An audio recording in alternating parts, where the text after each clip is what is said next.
Hello everyone. இப்போ நம்ம என்ன வீடியோ பார்க்க போகிறோம் அப்படின்னா, இப்போ இந்த டைப் ஸ்னெயிலை நீங்கள் பார்த்துருப்பீங்க. இது மிஸ்ட்ரி ஸ்னெயிலுன்னு சொல்லுவாங்க, ஆப்பிள் ஸ்னெயிலுன்னு சொல்லுவாங்க. இது காமனாக நம்ம அக்வேரியம்ஸில் எல்லாமே கிடைக்கிற ஒரு டைப் தான். இப்போ ஒரு சிலர் இதை பற்றி நாலேஜ் இல்லாமல் வாங்கிட்டு வந்துடுவாங்க. அதுக்கப்புறம் அதை வளர்த்த முடியாமல் அது பக்கத்தில் இருக்கிற ஆற்றுல குளத்துல அந்த மாதிரி விடுவாங்க, இல்லைன்னா தூக்கி வீசுவாங்க. அது அது ஃபஸ்ட் நம்ம ஒரு விஷயம் வாங்கறதுக்கு முன்னாடி அது வளர்த்த முடியுமா உங்களால், அதுக்கான ஸ்பேஸ் உங்களால் அஃபோர்ட் பண்ண முடியுமா அப்படின்னு சொல்லி பார்த்துட்டு வாங்கணுங்க.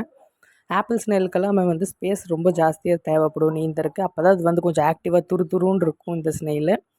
அதுவும் இல்லாமல் ஆற்றுல குளத்துலலாம் விடும்போது இது ஒரு அக்வேரியம் ஸ்னெயிலாக நம்மக்கிட்ட இவ்வளோ வருஷமாக பழகிட்டு திரும்பி அது வைல்டுக்கு போகணும், திரும்பி ஆற்றுல விட்டீங்க அப்படின்னா அதோட பிழைக்கிற தன்மை கம்மியாயிருங்க. அதாவது சர்வைவல் இன்ஸ்டிங்க்ட்டும் கம்மியாயிரும். அதனால் அது இறந்தும் போகும்.